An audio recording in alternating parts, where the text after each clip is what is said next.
Para ser iniciada, presidente. Daremos início, então, à sessão da primeira turma ordinária da 4ª Câmara da primeira sessão, período da tarde do dia 13 de outubro de 2020. São presentes os conselheiros Cláudio Andrade Camerano, Daniel Ribeiro Silva, Carlos André Soares Nogueira, Luciano Chihara Cândido Zanin, Nelson Quicho, Letícia Domingos Costa Braga, Marcelo José Luz de Macedo, suplente convocado, e Luiz Augusto de Souza Gonçalves. Passemos, então, à apreciação do item 11. Conselheira Luciana Fama, Usinagem Indústria Eireli. Tá. Esse aqui, presidente, é um caso também de exclusão do Simples Nacional, onde a empresa foi excluída do Simples por meio do Ato Declaratório Executivo 19 de 2013 por conta de excesso de receita bruta. Referente ao ano calendário, referente ao exercício de 2010, não podendo permanecer no sistema de pagamento simplificado imediatamente no ano subsequente, seria o ano de 2011. A causa da exclusão está representada no processo administrativo, número aqui que eu retrato, a autuação pelas regras do Simples Nacional a título de omissão de receita. Litígio ao qual esse está diretamente relacionado ao desfecho. Então, uma vez que naquele processo o lançamento foi mantido à unanimidade, inclusive voto do relator Nelson Quicho, acórdão 13.01003.627, de 12 de dezembro de 2018. Assim emendado. Transcrevo aqui a emenda, onde, através do voto do conselheiro Nelson, foi realmente verificada a omissão de receita através de suprimento de numerário de sócio, com falta de comprovação de origem e efetividade da entrega. Por essas razões, dada a constatação efetiva da presença do excesso de receita bruta verificada para o ano calendário, automaticamente impor o contribuinte para outra forma de tributação no ano calendário subsequente, que não sendo o caso de aplicação, de impedimento à aplicação retroativa como sustentado pela contribuinte. Inclusive, esse argumento já havia sido afastado também pela DRJ Florianópolis, em voto, inclusive, da relatoria do Dr. Cláudio Camerano, na época. Que não seja a sistemática do Simples Nacional, de modo que o argumento pela inaceitável retroatividade da exclusão por parte do recorrente não tem razão de ser, uma vez que é a lei que assim definiu para cada situação excludente do Simples Nacional a época em que seus efeitos se fariam sentir. No caso, causa até certa estranheza tal alegação, uma vez que os efeitos da exclusão, a partir de 2011, são posteriores à infração constatada, inclusive omissão de receita no ano calendário de 2010. Além desses dois argumentos, a recorrente ela traz, várias relações a respeito de legalidade, inconstitucionalidade, tratamento favorecido, mas em que pese o esforço da argumentação despendido pela requerente, inclusive no sentido de que é direito do sócio aportar recursos na empresa, inclusive a título de suprimento de caixa, contudo ela só traz os argumentos e não faz nenhuma demonstração acerca da origem desses recursos. Então, aqui no caso, eu estou afastando o conhecimento das alegações referentes à ilegalidade e inconstitucionalidade, inclusive diante do conteúdo da súmula 2 CARF, segundo o qual nós não teríamos competência para esse tipo de apreciação. Então, dadas as razões expostas, voto no sentido de indeferir a solicitação do contribuinte, ratificando a exclusão de ofício consignada no ato declaratório executivo 22 de abril de 2013. Então, aqui, eu mantenho as razões de decídio da DRJ e nego o provimento ao recurso voluntário. Ok. Estou camerando. Acompanha o relator, presidente. Estou, Daniel. Acompanha, presidente. Estou, Carlos. Acompanho. Estou, Nelson. Presidente, voto. Acompanho. acompanho. Doutora Letícia. Com a relatora, presidente. Doutor Marcelo. Eu voto com a relatora, presidente. Também voto com a relatora, então temos por unanimidade de votos negar provimento ao recurso voluntário. Item 12 da pauta. Só um minutinho aqui.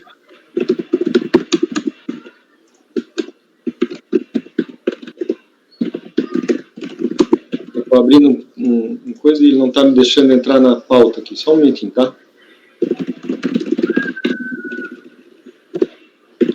Item 12 da pauta, conselheiro Nelson, Laboratório de Prótese Dentária Perim.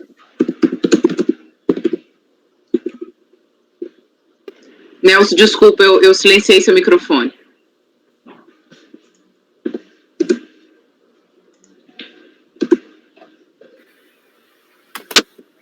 Que está tendo um barulho aqui. Presidente, também é um processo de exclusão do Simples Nacional.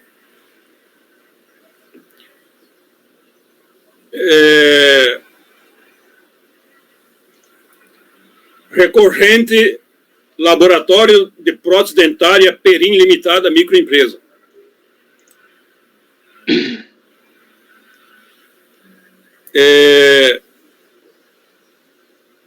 Recurso voluntário em face do acordo da 4ª turma da DRJ São Paulo, que julgou a manifestação de inconformidade improcedente ao manter o ADE, né? Quanto aos fatos aqui, que em 13 de novembro de 2015, Unidade DRF Florianópolis emitiu o ato declaratório executivo ADE de exclusão da contribuinte do Simples Nacional, com efeito a partir de 1/4/2013,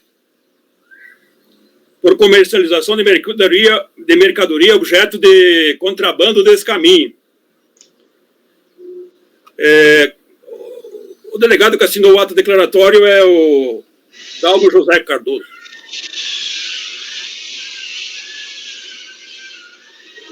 Eu pensei que fosse o presidente, mas...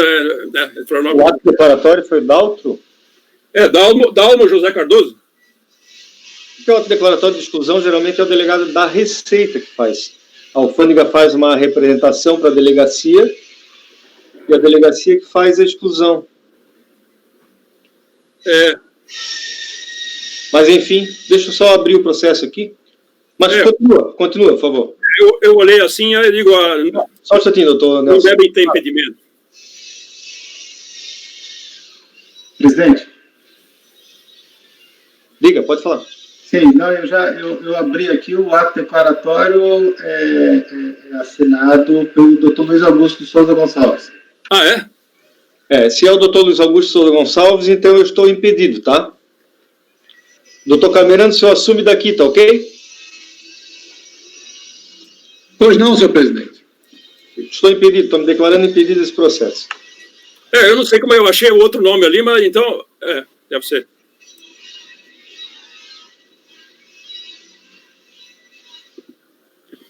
Então, o que o ato declaratório ele especifica, ele imputa?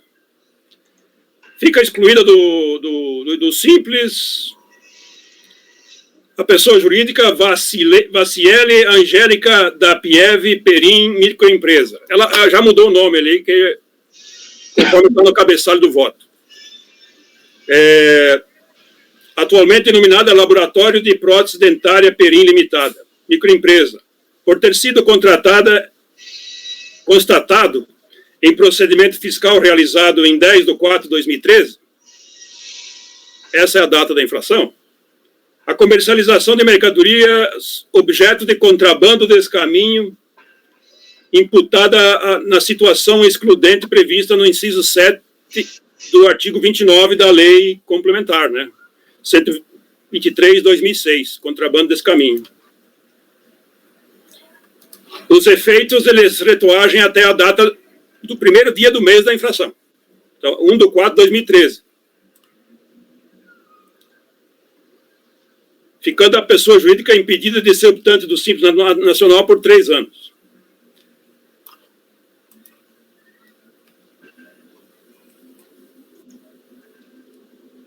Então, ciente desse ADE,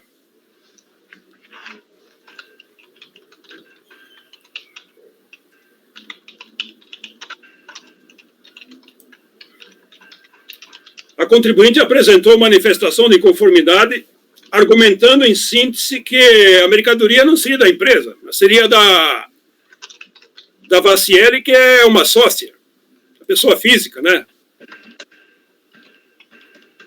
Mas no momento que a mercadoria foi apreendida na sede, no estabelecimento Agência dos Correios, em Porto Belo, ela estava endereçada como remetente à pessoa jurídica. A mercadoria estaria retornando para Foz do Iguaçu para conserto. Ela é uma mercadoria importada de origem estrangeira e que não tem prova da entrada no território nacional, né? A contribuinte, nas razões, ela diz, olha, a mercadoria ela entrou como dentro do limite de isenção da cota de pessoa física, né? Mas não existe prova nos autos de que ela entrou na cota de uma pessoa física. Na verdade, quando foi apreendida a mercadoria nas agências dos Correios, ela estava postada remetente para conserto lá em Foz do Iguaçu, é a autuada aqui, a pessoa jurídica, né?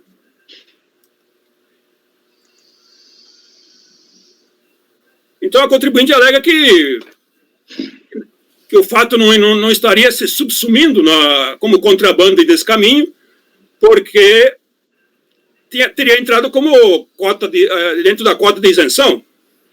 Mas isso não existe nada nos autos que comprove isso, né?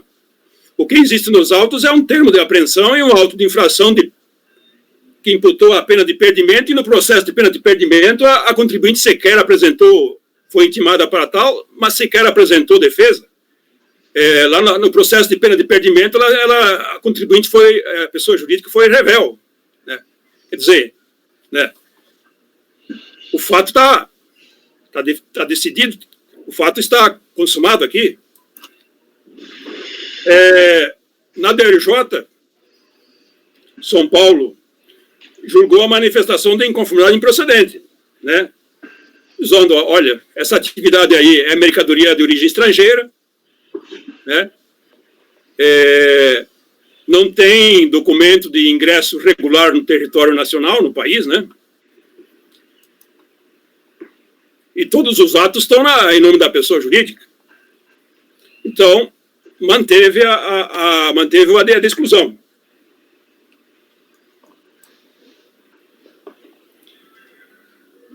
Nesta instância recursal, a contribuinte, basicamente, ela alega as mesmas razões, né?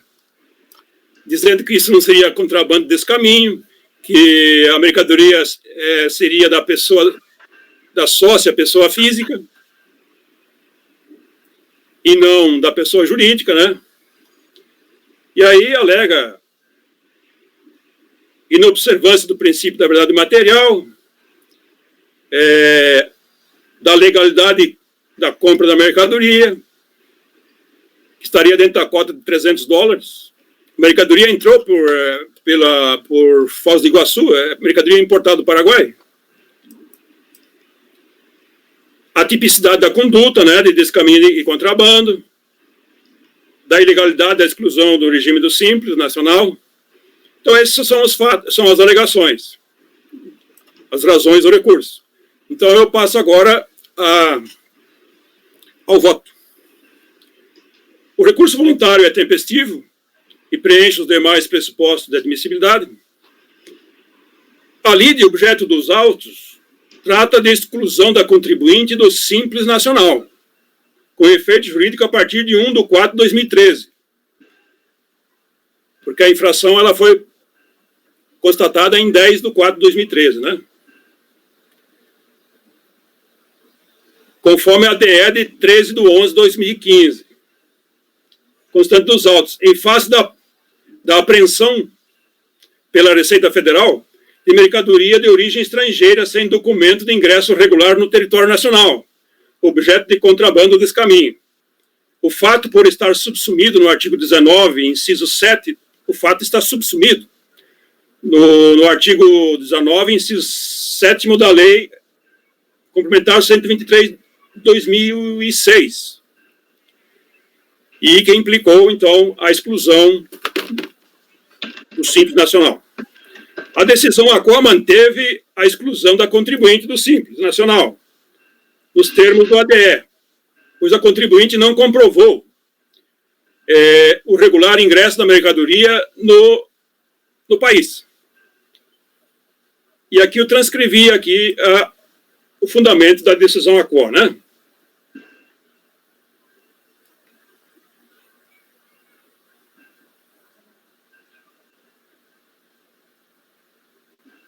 E o processo de pena de perdimento, ele também aqui é citado, é o processo 12.719, 720, 260, 2013 e 11. Lá a contribuinte não apresentou, foi intimada e não apresentou defesa alguma, e foi caracterizada a revelia, né?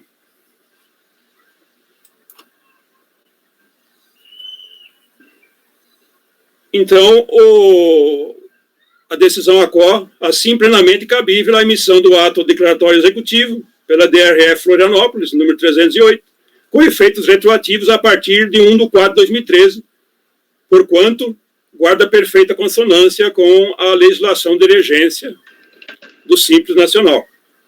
Nesta instância recursal, nas razões do recurso, retorna a contribuinte aos argumentos e razões já deduzidos na instância ACOA.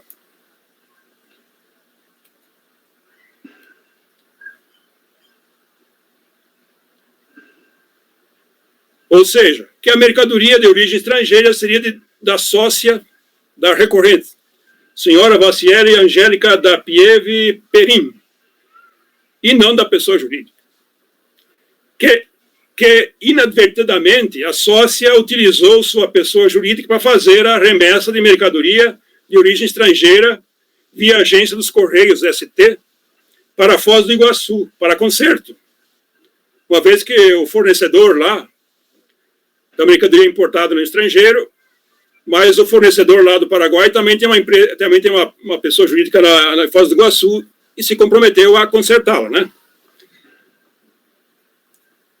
Conforme alega na mensagem, cópia de e-mail da senhora Vassiele pleiteando a devolução da mercadoria apreendida pela Receita. Esse e-mail foi direcionado à Receita Federal, né?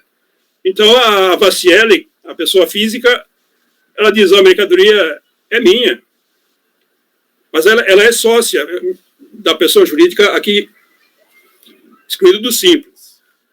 Mas um e-mail só não comprova nada. Ela não juntou documentos aos autos, né, de que a mercadoria ingressara regularmente no país, né? Então, continua a alegação da contribuinte, que foi aplicada a pena de perdimento da mercadoria pela ausência de defesa, revelia no processo de perdimento de bens e mercadorias. Porém, a pena de perdimento seria indevida, pois os fatos não se subsumem ao tipo penal, contrabando desse caminho, que a mercadoria teria ingressado no país dentro da cota de isenção, em Foz do Iguaçu, oriunda do Paraguai. E aqui, dentro de uma cota de $300. Mas também não há prova de que essa mercadoria ingressou na cota de isenção e de que ingressou com a Vassiele ou com a pessoa, né? Não há prova nenhuma nos autos. São alegações.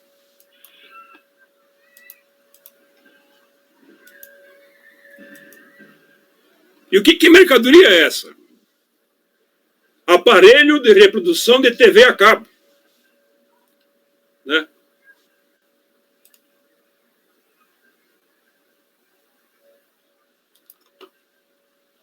Ainda continua na argumentação, que no caso houve a inobservância do princípio da verdade material em face da tipicidade do fato ao tipo penal, né? É o tipo penal 334 lá, do Código Penal Brasileiro. Ora, mas se não há prova nenhuma de ingresso regular no país da mercadoria, como se pode afirmar que o fato é atípico? Só na mera argumentação, na retórica, né? Então, identificados os pontos controvertidos, eu passo a enfrentá-los. Compulsão dos autos, constato que, consoante auto de infração de mercadorias na agência dos Correios, no centro de Porto Belo, em 10/5/2013, o agente da Receita Federal apreendeu o aparelho receptor de sinal de satélite, Superbox, assim discriminado. Né? Eu transcrevo aqui o excerto, né? Colaciono. Receptor de satélite Superbox, né? Aqui foi avaliado em $110, né? A fiscalização colocou como $110. Ainda quanto aos fatos, consta da narrativa do agente do físico. Então, eu transcrevo aqui, né? Que a mercadoria foi encontrada sem nota fiscal e foi levada lá para um depósito lá em São José, né? Da Receita Federal. E depois, de algum tempo, aí foi lavrado o auto de infração de pena de perdimento. A contribuinte foi chamada, recebeu o termo, com prazo dado para apresentar a defesa e simplesmente não apresentou defesa. Ficou caracterizada a revelia, né? Na época em que foi apreendida essa mercadoria, no dia, a fiscalização apreendeu diversas mercadorias nas agências dos Correios. E eu que transcrevi a tela aqui, colacionei, né? Mas o item 5 aí é o específico aqui do nosso auto-infração, do nosso aqui do ADE, que gerou o ADE, né? E a perda de mercadoria, a perda da mercadoria ingressada irregularmente no território nacional, né? Foi aplicada a pena de perdimento no processo conexo, né, em que ficou caracterizada a revelia. Então, o item 5 fala lá, receptor satélite Superbox, né, uma peça, um aparelho. Nos autos do processo de perdimento de mercadoria, esse processo 12.719, 720.260, do 2013-11, embora intimada, aberto prazo para a defesa, a contribuinte, a pessoa jurídica, não apresentou defesa. Foi declarada revel. Nesta instância recursal, a contribuinte também não apresentou documentos do ingresso regular da mercadoria estrangeira no território nacional. Apenas limitou-se a alegar que a mercadoria teria ingressado no país dentro da cota de isenção do pedestre, em Foz do Iguaçu, fronteira com o Paraguai. Tal alegação, sem prova, não tem valor probante algum. Alegar sem prova do ingresso regular da mercadoria no país significa o mesmo que nada alegar. Em relação ao processo de pena de perdimento de mercadorias, objeto do contrabando e descaminho, não cabe objetar razões nesses autos, que a contribuinte que trazer aqui argumentos contra essa perda, contra essa pena de perdimento. A contribuinte não apresentou defesa naqueles autos, revelia. Então é matéria superada essa questão do contrabando desse caminho.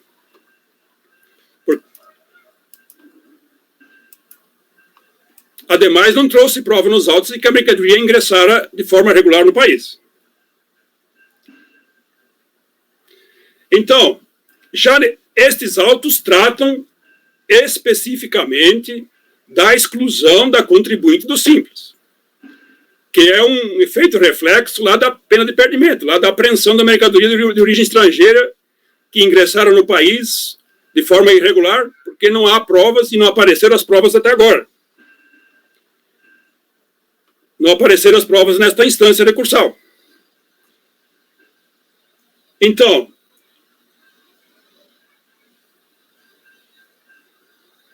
pois o fato imputado, ingresso clandestino de mercadoria estrangeira no país, restou confirmado, consumado, por decisão final, definitiva e irreformável nos autos do processo conexo lá da pena de perdimento. Não cabe agitar aqui essa matéria, ou revolver matéria, porque já está preclusa. Já está decidida lá, né? E, ademais, nesta instância recursal, a contribuinte também não produziu prova hábil, idônea e cabal de que a mercadoria teria ingressado de forma regular no país. Assim, deve ser mantido o ADE de exclusão da contribuinte do Simples Nacional com efeito a partir de 1/4/2013. Por tudo que foi exposto, voto para negar provimento ao recurso voluntário. É como voto. Muito bem. Estão abertas aqui as discussões, senhores conselheiros. Doutor Letícia. Doutor Nelson, não existe prova nos autos de comercialização de mercadoria, né? A mercadoria não foi apreendida no estabelecimento do ADE, né? Da exclusão, né? Porque ela foi apreendida em trânsito, né? Em trânsito, ela estava na agência dos Correios, né?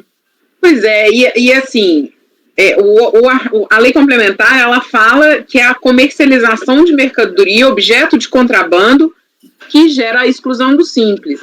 E, além do que, no meu entendimento, o processo de perdimento, ele não está vinculado com a exclusão do Simples. Não foi porque ele foi revelar que está comprovado que tem a comercialização, enfim. Eu acho que a prova, nesse caso, deveria ser da fiscalização de comprovar que efetivamente essa mercadoria era destinada à comercialização. E me parece que o objeto social da empresa, ele não vai nessa linha, né? É uma empresa de prótese, ele não iria vender, assim, parece, né? E um aparelho só, então, assim, eu estou falando isso porque eu tive um caso, eu tenho um caso daqui a pouco, em que também tem um ADE de exclusão, e que o contribuinte foi revel, mas no processo do perdimento. Mas no caso dos autos, não tem outra justificativa qualquer, e tem muito mais mercadoria. Então, nesse caso, no meu, né, eu entendo que o contribuinte não conseguiu nem fazer essa elucubração de que, por exemplo, seria da pessoa física. Ele não falou nada, ele falou que simplesmente que não era comercialização. Aí eu acho que não tem jeito. Agora, nesse caso aí, acho que, não, na minha opinião, eu acho que ela não pode ser excluída do Simples porque não existe nenhuma comercialização ou não tem nenhum conjunto fático probatório que demonstre que a intenção da contribuinte era efetivamente comercializar essa mercadoria, sendo que é um aparelho só. Então, assim, me parece que não é razoável, doutor Nelson. Obrigado pelas suas considerações, doutora Letícia. Doutor Daniel, aqui na ordem. Presidente, um pouco aí na linha do que a Letícia falou, você fala muito bem, algumas vezes realmente uma balbúrdia a gente está aqui no CAF tratando de um caso desse, né, dessa magnitude e participação dessa. Estou falando de um aparelho de TV a cabo, de uma empresa prestadora de serviço de prótese, que não tem nada a ver com o objeto social dela, tá, apreendido num posto de correio, em que ela estava mandando um aparelho quebrado para conserto, e ela vai ser excluída do Simples sob a alegação de comercialização de descaminho. Essa é uma coisa absurda, ao meu ver, essa representação. Não acho que se enquadre na tipificação legal, não acho que seja comercialização. Ela pode ter comprado uma mercadoria sem nota? Pode, mas isso não significa descaminho. O descaminho é a venda de mercadoria sem nota fiscal, são coisas completamente distintas. Você vê o auto de infração da apreensão, não tem nenhuma indicação de tipificação penal de descaminho. Ela foi intimada para se defender sobre a infração aduaneira punível com aplicação da penalidade de perdimento. Foi para isso que ela foi intimada. Então, assim, você faz análise, eu vou me defender por conta de uma mercadoria de $100. Que está estragada, né? Que está estragada, que está quebrada, que não me serve para nada, eu não vou gastar meu tempo. Aí a pessoa não se defende, aí pega isso e justifica uma representação para fim de exclusão do Simples, da atividade, não tem nada a ver com o objeto daquela mercadoria. Assim, eu acho que é até difícil trazer adjetivos para essa situação aí, mas, enfim, eu acho que não é nem submissão ao enquadramento legal da exclusão aí. Só um instante, doutor Nelson. Vamos aguardar, tem mais conselheiro aqui na fila, depois que todos falarem, eu retorno a palavra para o senhor. Presidente, presidente, quando eu fiz o voto, eu também cogitei dessa hipótese. Sei. Mas, como em todas as alegações, ele não traz o documento do ingresso regular da mercadoria no país, eu entendo que eu não tenho condições de afastar essa infração, porque não tem documento de ingresso regular no país. Certo, para isso existe o perdimento. Doutor Carlos André, suas considerações, por favor. Presidente, um pouco na linha do que já foi falado, o que eu considero que está, vamos dizer, que estaria sendo discutido naquele processo e que, uma vez que o contribuinte se tornou réu, lá ficou definitivo. Que havia uma mercadoria nos Correios cuja comprovação do regular ingresso no país não foi feita. Ponto. Certo? Isso pode dar aso ao perdimento. Certo?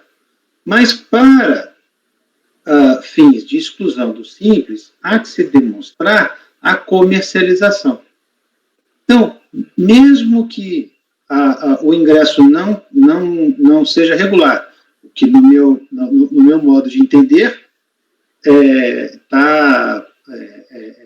definitivo nos autos, né? Isso não houve a comprovação, nem lá, nem aqui, do regular ingresso.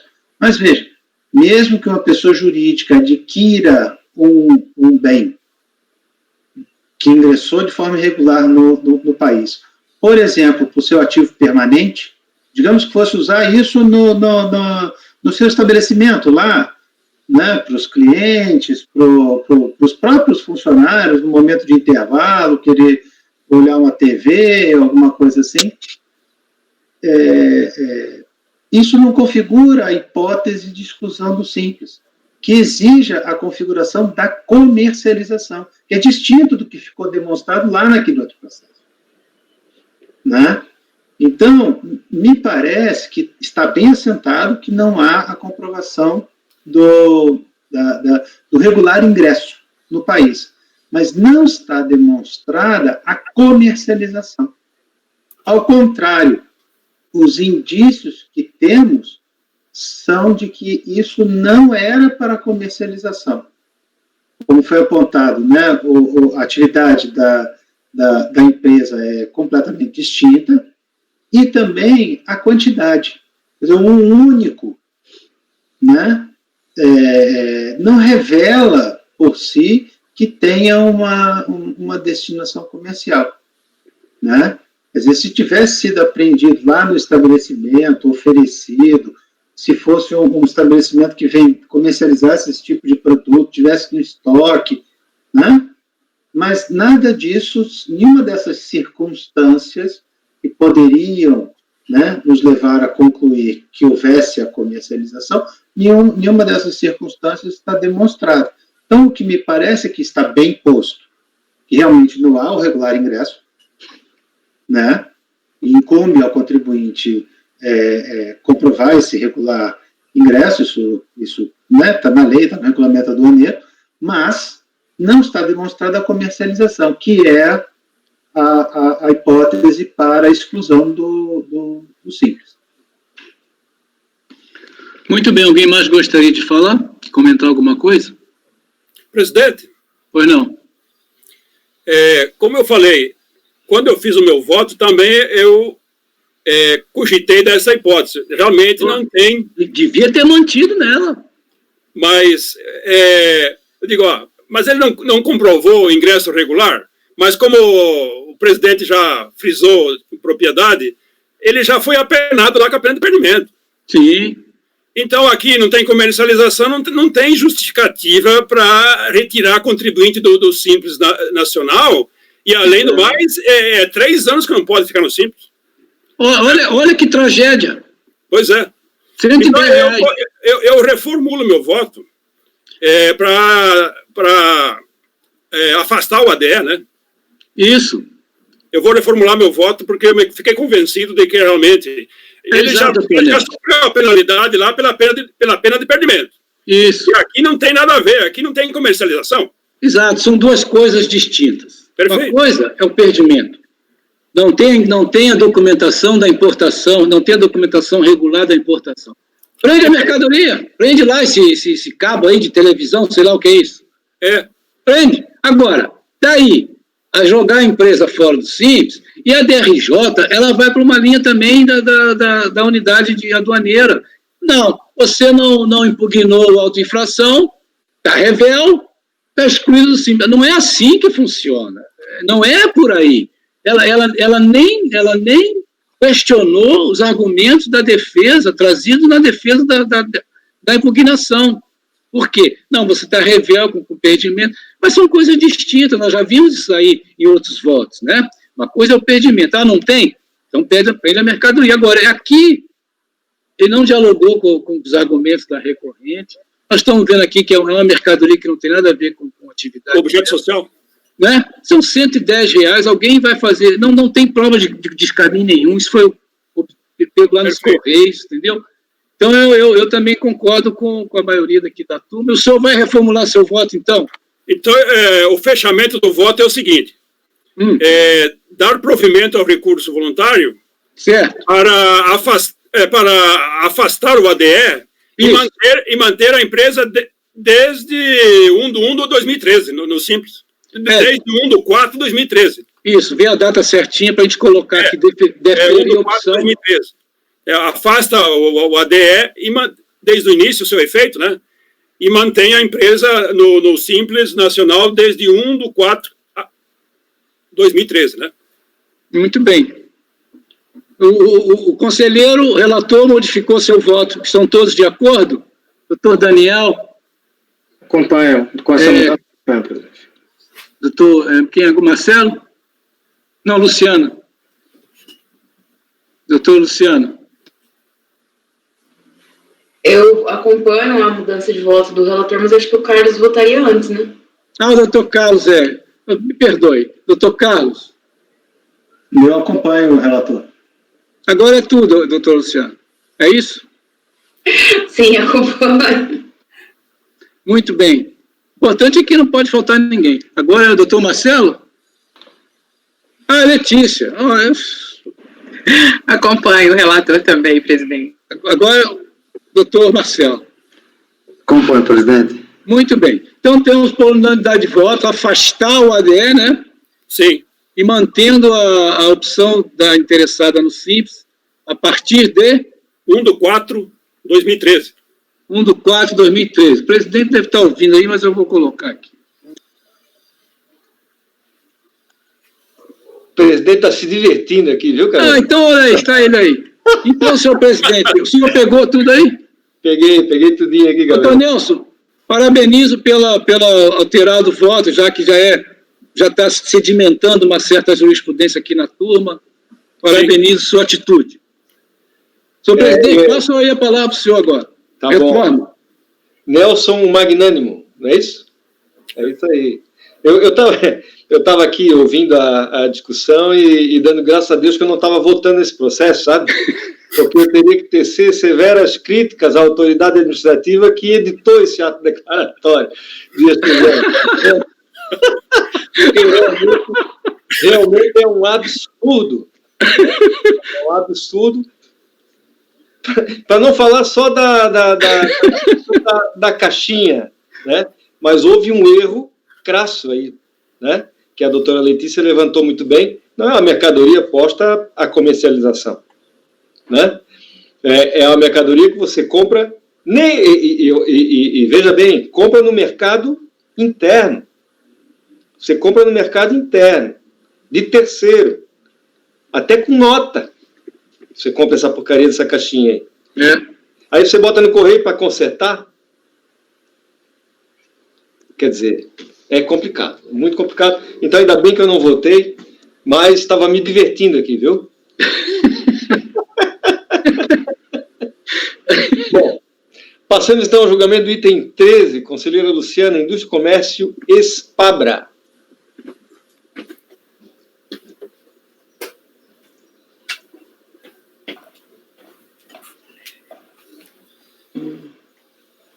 Esse também é um caso que trata de exclusão do Simples, né, onde, através do ato declaratório, foi constatado que a contribuinte possuía débitos cuja exigibilidade não estava suspensa. A exclusão foi formalizada através do ato executivo, né, de 22 de agosto de 2008, quando intimada da exclusão, a contribuinte apresentou um primeiro argumento de que esses débitos seriam objeto de uma ação declaratória cuja exigibilidade estava suspensa por garantia, mas também não fez essa demonstração, né, apenas ela se vinculou no fato de que, uma vez havendo uma ação judicial, por si só bastaria para suspensão da exigibilidade. Apreciados os argumentos, né, a DRJ tomou o cuidado de diligenciar essa situação e foi constatado que, na verdade, a empresa havia parcelado esses débitos em momento posterior à exclusão, contudo, esse parcelamento também já havia sido rescindido por falta de pagamento. Né, ela parcelou durante a vigência da Lei 11.941, que teria sido posterior à emissão do ADE, e esse parcelamento também teria sido rescindido.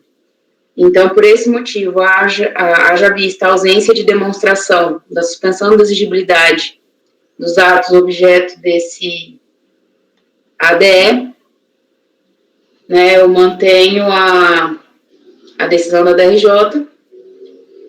Além disso, também ela levanta, né, as mesmas questões envolvendo os princípios constitucionais, né, no sentido da proteção das empresas ao Simples Nacional, do tratamento diferenciado e favorecido, e que tal exclusão dessa maneira feriria esses princípios, enfim, né, toda aquela argumentação que é recorrente, né, em torno dos princípios constitucionais envolvendo empresas do Simples Nacional, argumentos dos quais eu não tomo conhecimento em razão da súmula 2.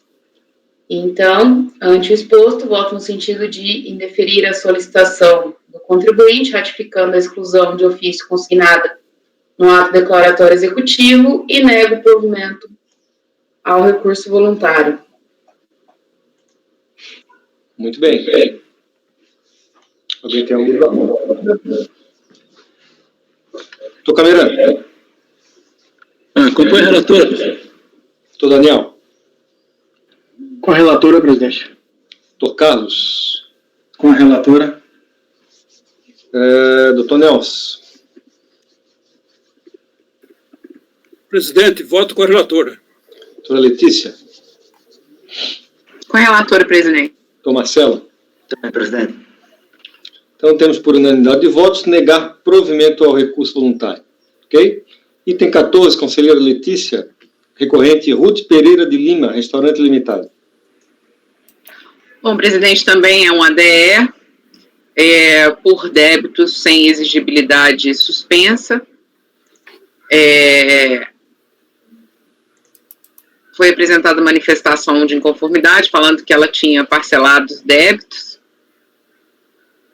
não conseguindo realizar pelo portal ECAC um reparcelamento que foi agendado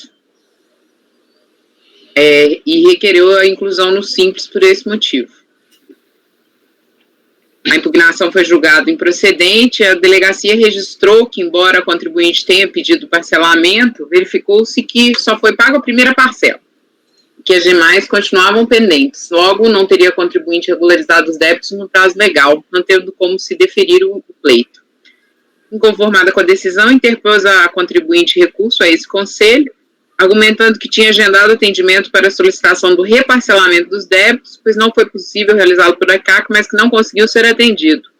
E juntou fotos, né, no recurso, mostrando que a receita estava vazia, enfim. Apesar de alegar o contribuinte que não conseguiu reparcelar, constata-se pela documentação que foi, passando ao voto, né, presidente? Ok. Que foi apresentado o pedido de parcelamento inicial em 2 de 2 de 2006, e como ela mesma admitiu, foi verificado pela delegacia de origem que somente a primeira parcela foi admitida e que as demais continuaram pendentes de pagamento.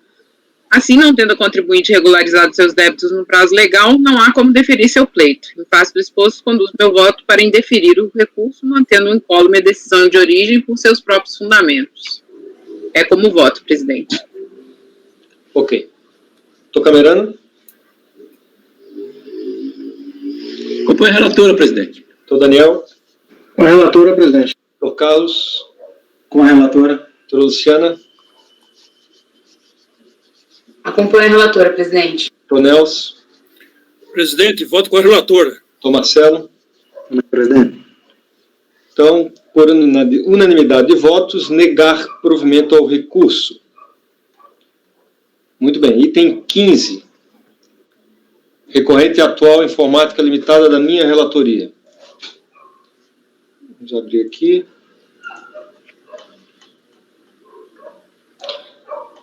Bom, esse processo também trata de uma exclusão do Simples, tendo em vista a verificação por parte da fiscalização, que a recorrente exercia atividades que se subsumiriam no conceito de serviços profissionais de analista de sistemas, seja pelo disposto em seus atos constitutivos, seja pelas informações fornecidas pela própria contribuinte às folhas 33 dos autos. Também foram objeto de análise, por parte da autoridade administrativa, os contratos firmados com as empresas Connect Informática Limitada e WK Sistemas de Computação. Bem assim, as notas fiscais e controles internos, de folhas 43 e 50, que, segundo a autoridade administrativa, ratificariam a prestação de serviços de suporte e informática. Tá? E aí eu vou pedir para vocês irem direto lá para o voto, que eu sempre faço um resumo no início, para contextualizar os fatos, tá? Bom, como vimos no relatório, a recorrente não se conformou com sua exclusão do Simples Federal, motivada que foi pela identificação por parte da Delegacia da Receita Federal de Joaçaba, a qual o doutor Carlos André já muito labutou, né? Bem labutou, da prática de atividade vedada, conforme disposto no inciso 13 do artigo 9º da Lei 9.317. Os termos grifados identificam a atividade na qual foi enquadrada a recorrente e que motivou sua exclusão do Simples. Tal constatação se deu após minucioso procedimento fiscal levado a efeito pela autoridade administrativa, devidamente circunstanciado, no parecer e no despacho decisório de folhas 54 e 58. As alegações da contribuinte em sede de recurso voluntário se limitam a reproduzir muito daquilo que já havia sido dito quando da impugnação ao ato declaratório de exclusão. Mais especificamente que, em momento algum, a decisão recorrida teria demonstrado técnica e cristalinamente, palavras da recorrente, que teria havido o suposto ato que deu motivo à exclusão do Simples, apegando-se tão somente na denominação social da contribuinte, abre aspas, atual consultoria de sistemas limitada. Ainda que teria sido adotada a mera presunção de que a recorrente prestaria suporte técnico ao cliente, seria responsável pelo seu treinamento e de que ofereceria soluções para ambientes informatizados, porém, nada de concreto teria sido provado. Tá? Argui ainda a recorrente que a decisão recorrida fundamentou-se em mera presunção, a partir da descrição dos serviços prestados pela contribuinte, pela descrição sumária das atividades de análise de sistemas, constante da CBO, Código Brasileiro de Ocupações de 2002, pelo conteúdo da pergunta 148, constante de perguntas e respostas de pessoa jurídica de 2004, quando a exclusão se deu em relação a fatos ocorridos em 2001, palavras dela, né? E, por fim, que a decisão recorrida não teria levado em conta os contratos firmados com as empresas Connect e WK. Por último, reforça-se o argumento principal, o de que exerceria tão somente a atividade de comercialização e instalação de programas desenvolvidos por terceiros. Cita o contrato firmado com a empresa Connect Informática Limitada. No meu entender, não tem razão a recorrente. Primeiramente, nenhuma decisão tomada pelas autoridades administrativas e ou julgadoras nos presentes autos foi lastreada em meras presunções. Ao contrário, resta claro, tanto no parecer de despacho decisório de folhas 54 e 58, quanto na própria decisão recorrida, folhas 84 e 86, que a exclusão se deu e foi mantida com base nos diversos documentos carreados ao processo, a exemplo das informações prestadas pela própria contribuinte em atendimento à intimação da autoridade fiscal, os contratos firmados com as empresas WK Sistemas e Connect Informática Limitada, as notas fiscais de prestação de serviços, os controles internos de suporte técnico, as consultas à classificação brasileira de ocupações. Tá? Abaixo reproduz excerto da decisão recorrida a respeito, que diz assim, eu só vou ler essas duas primeiras linhas, tá? Ora, no objeto social consta consultoria, assessoria em sistemas de informática, e na documentação dos autos se constata serviço de instalação, suporte técnico e treinamento ao cliente, atividades estas impeditivas à opção nos termos do inciso mencionado. Apesar da decisão recorrida ter sido concisa, ela aponta com precisão que suas conclusões levem em conta a documentação constante dos autos, justamente os documentos citados acima. Portanto, não há que se falar em decisão firmada por mera presunção, de qualquer espécie. Quanto à motivação para a exclusão, vejo que a mesma é bem clara. Chego a essa conclusão após a análise dos mesmos documentos citados nos atos administrativos, até então formulados nos presentes autos. Inicio minha análise pela resposta da recorrente à fiscalização, quando foi intimada. Aí eu reproduzo aí a resposta dela, onde ela diz, ó, presta serviços de instalação, suporte, orientação e treinamento aos programas cedidos pela Connect Informática. Além disso, prestamos suporte e orientação em outros programas como CFIP, CAGED, RAIS, DF, Integra, GIA, Declaração de Imposto da Pessoa Física e Jurídica. Analisadores, ajudando a corrigir seus erros, baixar programas de internet e instalar aplicativos, assim como ajudar no seu preenchimento. Fazemos também o suporte e buscamos as dúvidas entre o cliente e os órgãos públicos e privados, que são os desenvolvedores dos aplicativos analisadores e geradores de declarações, para esclarecer as dúvidas e problemas oriundos dos mesmos. Bom, agora comparemos os serviços prestados pela recorrente, conforme ela mesma declara, com as orientações emanadas da CBO. E aí eu coloco os conceitos constantes da CBO a respeito de analista de sistemas computacionais. Tá?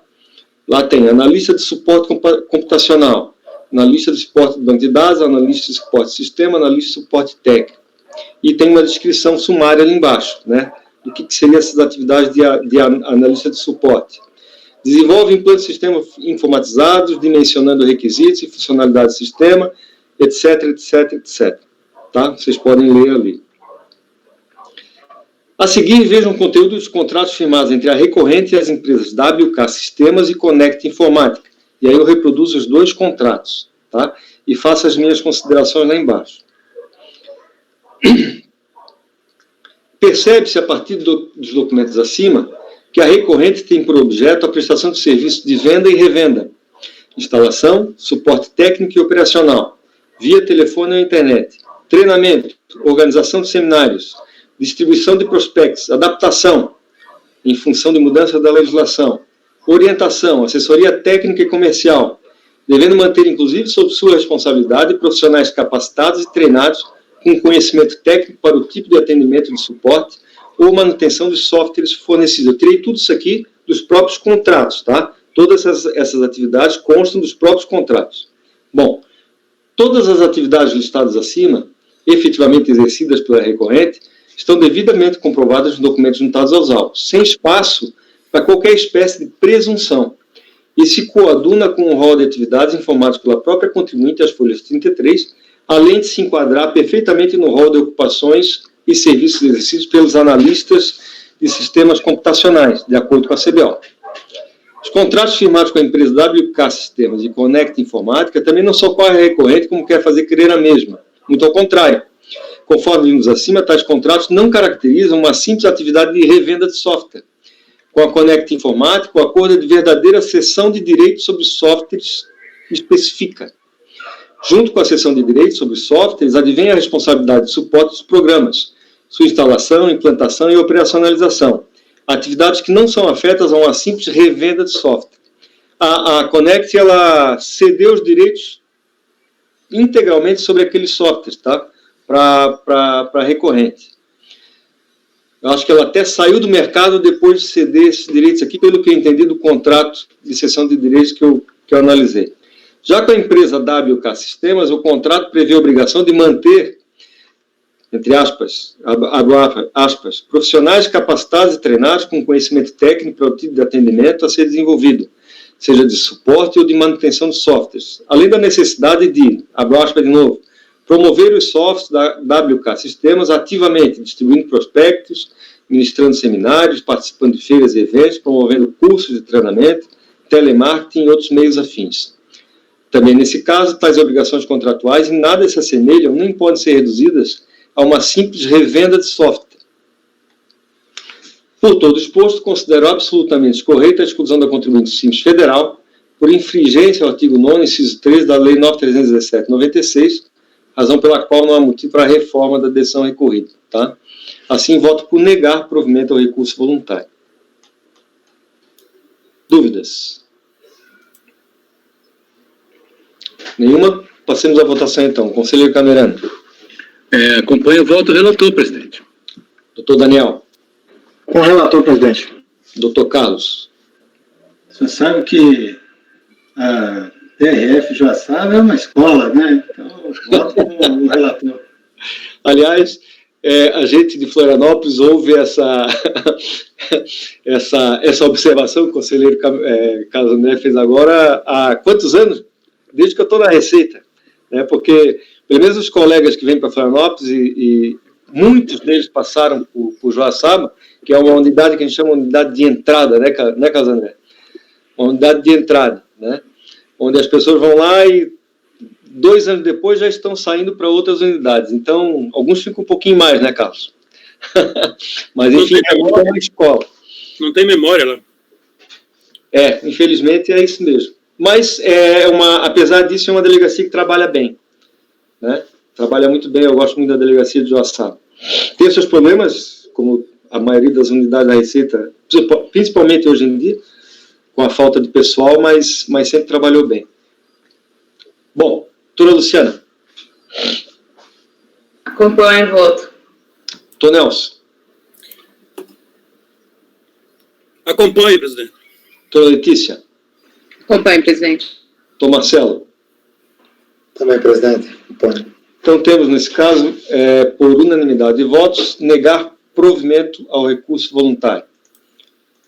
Passemos à apreciação do item 16. Localaser, locação de equipamentos médicos limitada, conselheiro Nelson. Sim, presidente. Como falado, Localaser, locação de equipamentos médicos limitada, EPP. Também é um processo de exclusão do Simples Nacional.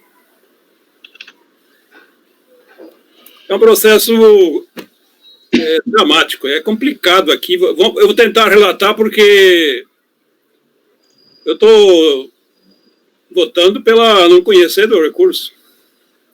Mas primeiro vamos analisar os fatos para que não haja nenhuma dúvida. Em 1 de 9 de 2010, a unidade DRF Recife, primeiro, o recurso ele foi apresentado em face do acordo da 4ª turma da DRJ Fortaleza, que manteve o ADE, de exclusão do Simples. Então, o ADE ele foi expedido em 1 de 9 de 2010 pela unidade da DRF Recife, que emitiu o ato declaratório executivo de exclusão do contribuinte do Simples Nacional por débitos com exigibilidade não suspensa, com efeito jurídico a partir de 1 de 2011. Primeiro dia do ano subsequente, né, ao da infração.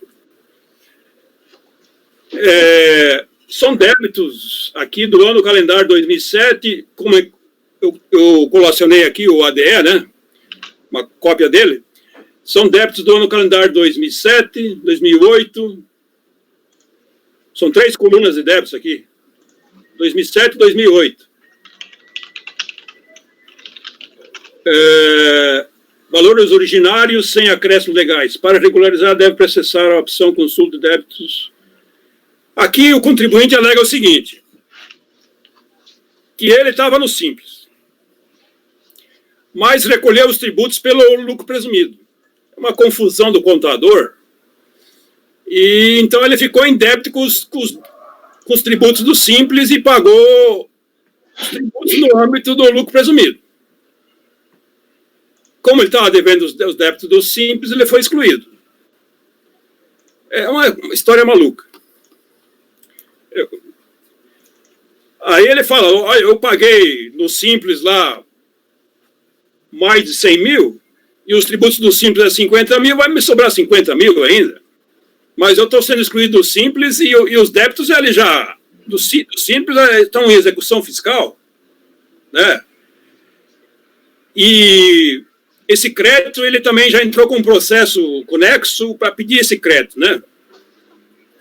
Do excesso. Mas ele está devendo o do Simples aqui, que está sendo executado judicialmente. Isso na época que ele apresentou o recurso, né? Então, ciente do ADE, em 22/9/2010, a contribuinte protocolou,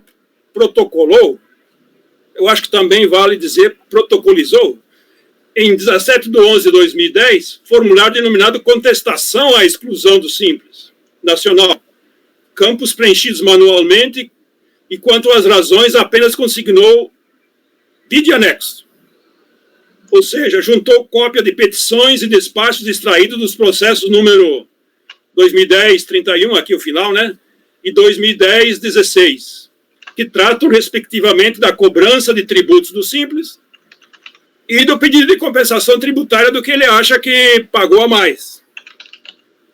Porque ele pagou lá no lucro presumido, não pagou do Simples ele está sendo cobrado, mas ele tem crédito do lucro presumido. Né? No relatório da decisão ACO também ficou patente, mas aí tem um problema.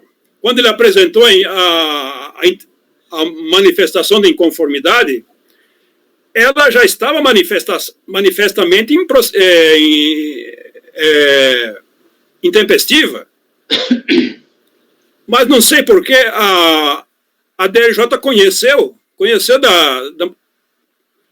da manifestação de inconformidade e manteve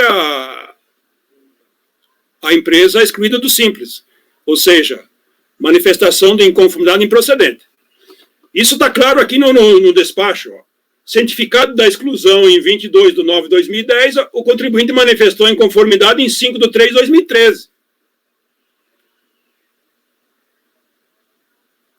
Requerendo a suspensão da exigibilidade dos tributos e a sua permanência no Simples, já que solicitara a compensação dos débitos no processo 2010-16. Aqueles créditos que ele pagou lá no âmbito do regime do lucro presumido, ele disse, paguei indevidamente, e não pagou os débitos no Simples. O problema é de contabilidade do contador, né? Embora flagrantemente intempestiva a manifestação de inconformidade, a decisão ACO da 4ª turma da DRJ Fortaleza conheceu e julgou a manifestação de inconformidade improcedente, conforme acórdão aqui, que eu transcrevo aqui, inclusive eu transcrevo aqui o voto. O voto, na verdade, aproveitou uma parte de um despacho do Abel Neto. O Abel Neto é de Recife, né? Ele aproveitou um despacho do Abel Neto e complicou tudo, né? Veja, o contribuinte acima identificado, aqui é o despacho do Abel Neto que foi utilizado no voto da decisão da DRJ. O contribuinte acima identificado por meio da petição 1.5 informa que lá havia optado pelo Simples desde a abertura da empresa em 2006. e em 2007 solicitou a migração para o Simples Nacional. Informa que, em função da falha do responsável pela contabilidade da empresa, esta permaneceu recolhendo todos os seus tributos pela sistemática do lucro presumido, indevidamente, razão pela qual, ficando inadimplente com os recolhimentos do Simples Nacional, foi excluída do referido sistema, né? Alega que, razão de tais equívocos, realizou o pagamento em indivíduos no valor de 123 mil, lá no lucro presumido, que, abatidos os valores a título simples, resultaria numa diferença a restituir no montante de R$ 50.454.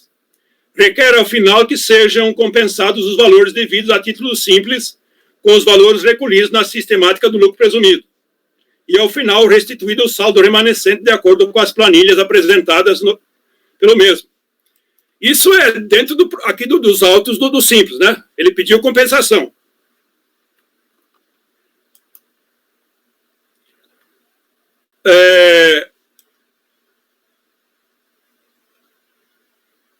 A fim de confirmar suas alegações, o contribuinte apresentou cópia de todos os recolhimentos realizados, assim como planilha de créditos e débitos que alega possuir, juntamente com outros documentos, juntando ao processo extrato do CNPJ, etc. De acordo com as informações acima, e em função da legislação de que trata das compensações, da Lei 9.430, esse despacho aqui, que foi aproveitado como voto da DJ, e a IN 900 de 2008, com alterações posteriores, temos que, apesar de entendermos assistir razão ao contribuinte, quanto à existência de pagamentos indevidos realizados a título de PIS, COFINS, IRPJ e CSL, lá no âmbito do lucro presumido, vem solicitar restituição, compensação, mas é um pedido equivocado pelas razões que se passaram a apresentar. Então, aí o Abel Neto colocou aqui 3 razões que diz, olha, não tem como fazer essa compensação nos autos. Em primeiro lugar, desde a edição da Lei 11.637, não é mais possível a apresentação de pedido de restituição e compensação em papel, quando seja passível de apresentação em meio eletrônico. Ambos da IN 900. Assim deverá o contribuinte proceder. B. Em seguida, devemos informar ao contribuinte que não é possível a compensação, mesmo que por meio da apresentação de PERDECOMP eletrônico, dos tributos relativos ao Simples Nacional, em razão do impedimento estabelecido na IN 900, de 2008. C. Também há de esclarecer que não é possível ao contribuinte a compensação de valores que estejam parcelados ou inscritos em dívida ativa da União. Haja vista, tal procedimento é vedado pelas normas da Lei 9.430. Assim, deverá o contribuinte apresentar os pedidos de restituição eletrônica por meio de PERDECOMP.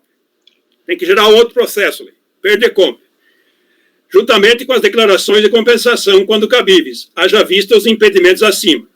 Após o processamento das restituições e antes de realizar o pagamento, ao contribuinte é que se processará a compensação de ofício dos débitos objeto deste processo, com as decomps que o contribuinte deveria apresentar em outro processo.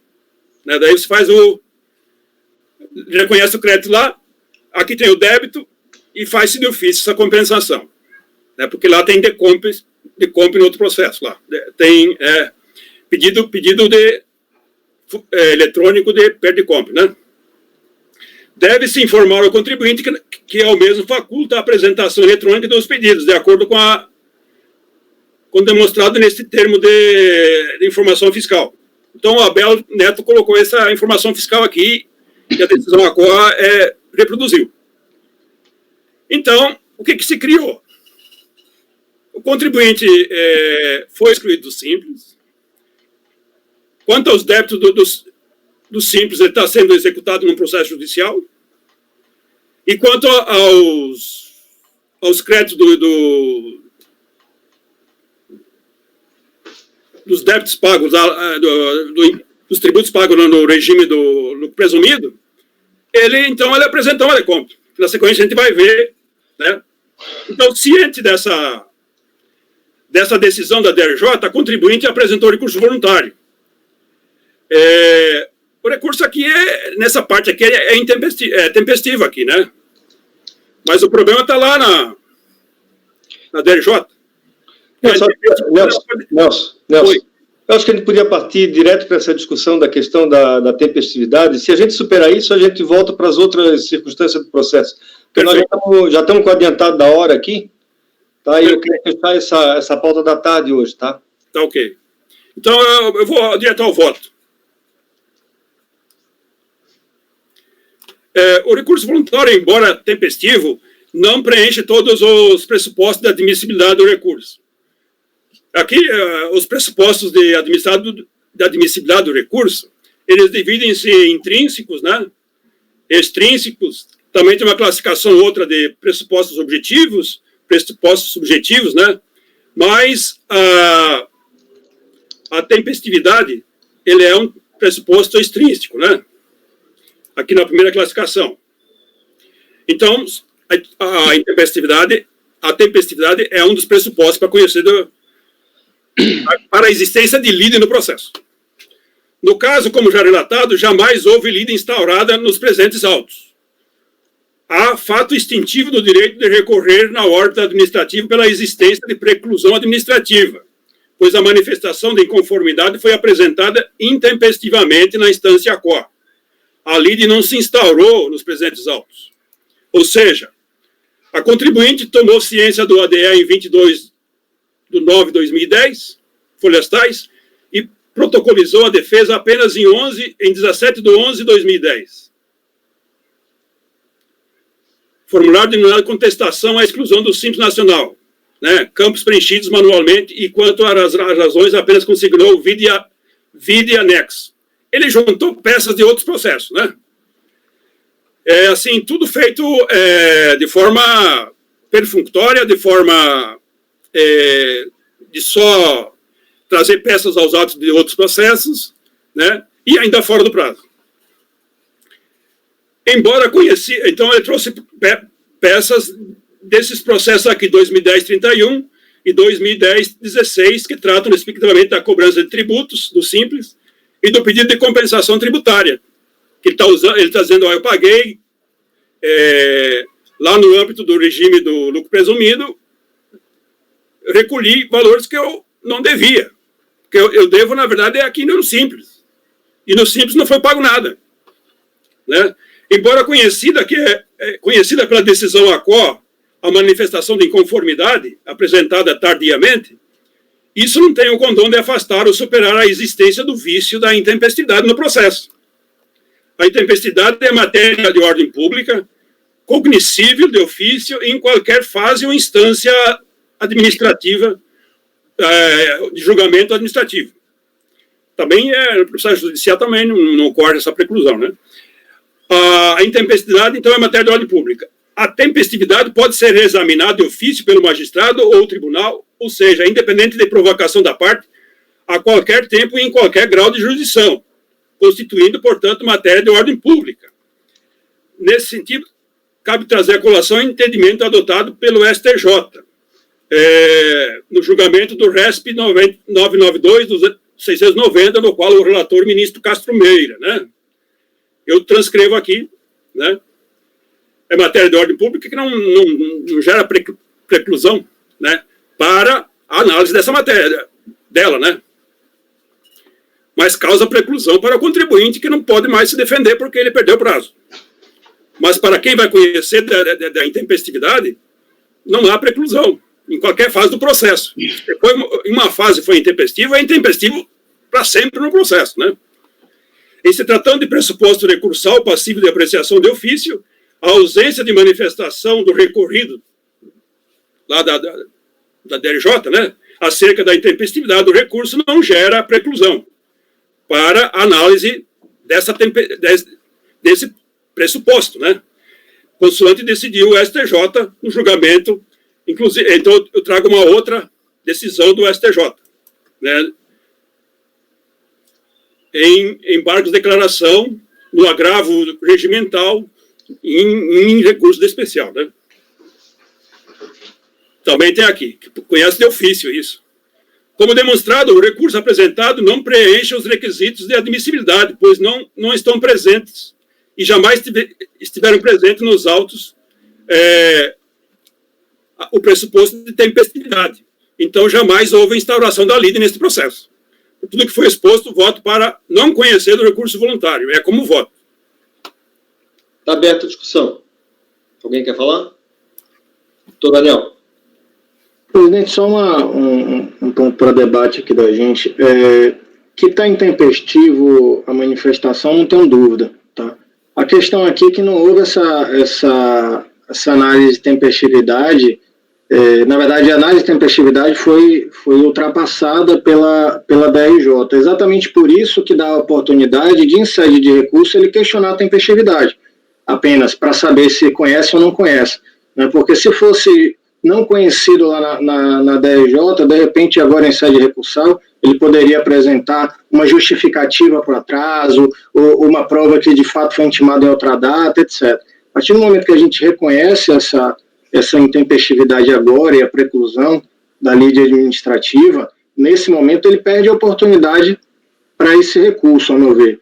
Né? Que está intempestivo, não tenho dúvida. Minha dúvida aqui seria a gente reconhecer essa intempestividade da manifestação aqui em segundo grau, ou seria anular a decisão da DRJ para que a DRJ analise essa questão da tempestividade, dando oportunidade a ele, num eventual recurso, questionar a tempestividade ou não, porque senão aqui vai ser a primeira discussão de tempestividade que se vai ter, né? E não é a tempestividade do próprio recurso voluntário. O recurso voluntário está tempestivo da data que ele recebeu a intimação da manifestação, né? Aquela lá primeira que a DRJ passou por cima. Inclusive tem até um outro ponto aqui que eu fiquei na dúvida, que a DRJ é tão absurda a diferença de prazo que a DRJ, na verdade, ela indica um prazo de protocolo da manifestação diverso, ou seja, em 2013, ou seja, como se ele tivesse protocolado essa manifestação em conformidade quase 3 anos depois da intimação. Então ainda tem esse descompasso também da decisão da DRJ. Minha preocupação realmente é a gente pular uma instância aí de defesa do contribuinte nesse ponto. Pertinentes as suas palavras, doutor Daniel. Doutor Camerano. Presidente, exatamente nessa linha do conselheiro Daniel. A intempestividade, para mim, está muito clara. Até quando eu li o acordo da DRJ, eu fiquei surpreso, porque tomou ciência lá em 2010 e apresentou manifestação em 2013. Quer dizer, isso já me chamou a atenção quando eu li o acordo. Depois que, pelo voto do conselheiro Nelson, viu que era 2011. Mas mesmo assim, me parece evidente a intempestividade. Agora, a DRJ não se pronunciou sobre isso. Eu acho que realmente nós estamos pulando uma etapa aqui. Esse processo, no meu entendimento, na linha também do conselheiro aí, não sei se é a mesma, esse processo deveria retornar à DRJ para que ela se manifeste sobre essas datas, sobre a tempestividade ou não, considerando essas datas. Né? E caso seja intempestivo, que esse processo nem venha mais para cá. Eu não sei. Mas eu acho que ela tem que se manifestar sobre isso daí. Faltou a manifestação sobre um pressuposto. Né? De procedibilidade desse recurso. Quer dizer, não, ela até se manifestou, presidente, só que manifestou errado, porque ela pegou aquele texto original, pressuposto de admissibilidade, ponto. Só que, na verdade, o pressuposto de admissibilidade não está cumprido. Houve um vício mesmo na decisão. Ele está dizendo, olha, cumpriu os pressupostos de admissibilidade. O que é que a gente está dizendo? Olha, essa fundamentação da DRJ é equivocada, está errada, não cumpriu o requisito. Então, retorne dizendo, olha, analise a tempestividade como requisito. E a partir daí, conhecimento ou não, e um recurso com a preliminar de tempestividade, que é um direito do contribuinte. Sim. Mas eu só acho que pelo fato de a DRJ ter se manifestado, eu acho que a partir do momento que a gente disse aqui que o seu fundamento está errado, a gente está reformando o acordo da DRJ por um problema de pressuposto. E a gente está reformando o acordo da DRJ por uma questão de admissibilidade, a gente está dizendo que é intempestivo. Então, assim, para mim, eu acho que o acordo do Nelson está certo. Eu acho que não é questão de voltar. É intempestivo, é possível ser reconhecido de ofício a qualquer tempo. A DRJ disse que era tempestiva, e aqui, assim, a gente pode até partir da premissa, ela disse que era intempestiva, mas porque ela usou um argumento genérico. Não, talvez ela tenha analisado e achado que era tempestiva, sei lá. Porque ela mas perceba, Marcelo, assim, é um vício muito claro aqui, porque, na verdade, pelo relatório da DRJ, a intempestividade não seria de alguns dias, seria em 2 anos e meio. Se você pegar lá, olha, ele foi intimado tal data, apresentou manifestação em 2013. É tempestivo e conheço. Então, é um erro muito grave. E aqui é o seguinte, se a gente reconhecer a qualquer momento, a gente vai gerar uma potencial nulidade, uma potencial cessamento de direito de defesa do contribuinte. Você não vai poder questionar a tempestividade mais em lugar nenhum, entendeu? Eu estou falando da tempestividade da manifestação, porque ele pode embargar, sim, ele pode embargar quanto à tempestividade do recurso. Não seria objeto de tempestividade da manifestação lá de trás, entendeu? Porque, assim, eventualmente ele pode trazer uma justificativa para o protocolo do recurso em novembro de 2010. Ele pode dizer que estava fechado, ele pode dizer que teve um erro, pode dizer que foi intimado depois, então pode ser ou não. Mas eu entendi, mas ele pode fazer isso via embargos, tipo, até porque, como eu falei, eu acho que é matéria de ofício, passível de ser reconhecida em qualquer instância. Então, assim, a minha única preocupação é porque a gente anulando... Não vamos anular, não. Não vamos anular, não. Se a gente manda a DRJ reanalisar... Não, reanalisar não. É para que ela se pronuncie sobre a questão da tempestividade ou não, porque parece, nós vamos dizer que parece que está intempestivo. Ela colocou, por exemplo, o relatório dela 2013. Eu acho que seria nulidade. Nós temos dois caminhos, Camerano. Ou é a nulidade da decisão, ou realmente o voto do Nelson. Não conheci agora. Mas sabe o que é? O Daniel, só um instantinho. Nós temos aqui um equívoco para a gente elucidar, que é o quê? Nós temos duas datas de ciência. Uma data que a DRJ está dizendo lá, que você for na folha 3.5, que ela fala que é 5 de março de 2013, não existe essa data. Não existe essa data. Essa data até poderíamos ignorá-la. Até poderíamos, porque eu vi no processo, não existe essa data. Talvez essa data aqui seja até do outro processo lá, né? Mas desse processo certamente não é. Mas então, eu informei a data correta aí. Sim. Eu sei, no seu, estou dizendo o voto da DRJ, ela fala em 2013. Ela cita folhas inexistentes, dados de folhas inexistentes. Eu fui lá e tem uma DRJ, ó, o que é isso aqui que você falou, que não existe? E aí abre prazo para o contribuinte se manifestar. Eu só vejo dois caminhos, porque assim, mandar de volta, Camerão, doutor Daniel, manifestador, eu acho que não tem sentido. Ou é anular a decisão da DRJ pelo vício mesmo dela, porque ela tá indicando datas erradas, folhas inexistentes, tá? Isso é um vício que acabaria implicando em nulidade, sim. E essa nulidade a gente só poderia ultrapassar se fosse para votar de forma favorável ao contribuinte, o que não é o caso. A gente seria a nulidade para que ela pronuncie outra? A nulidade, para mim, a decisão da DRJ ela é nula. Primeiro, porque ela analisou os pressupostos de admissibilidade com base em dados e páginas inexistentes no processo. Então, para mim, há uma nulidade na decisão da DRJ.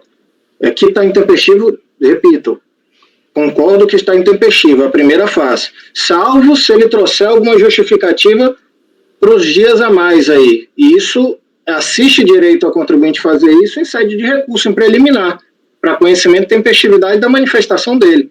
Se a gente reconhecer agora, por mais que seja matéria de ofício, verificável a qualquer tempo, ele perde essa chance de discutir a tempestividade, entendeu? Agora eu não vejo outro caminho, realmente ou o do Nelson ou a nulidade da DRJ. Doutor Carlos. Eu estava recuperando aqui,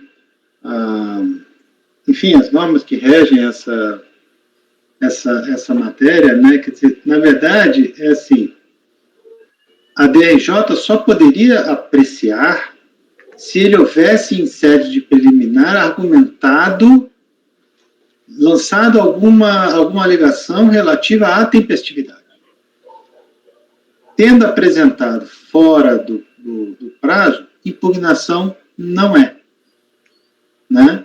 Quer dizer, então, na verdade, diferentemente do que levantado pelo Daniel, eu acho que não há essa possibilidade dele dizer assim, não, se negar, aí eu posso recorrer, quer dizer, ele já teria que ter trazido preliminarmente, de acordo com o expresso no decreto, né, preliminarmente já teria que ter trazido uma alegação sobre a tempestividade, para que a DRJ pudesse se manifestar, senão impugnação não sobe nem para a DRJ. Entendeu? A petição intempestiva foi um erro da autoridade preparadora.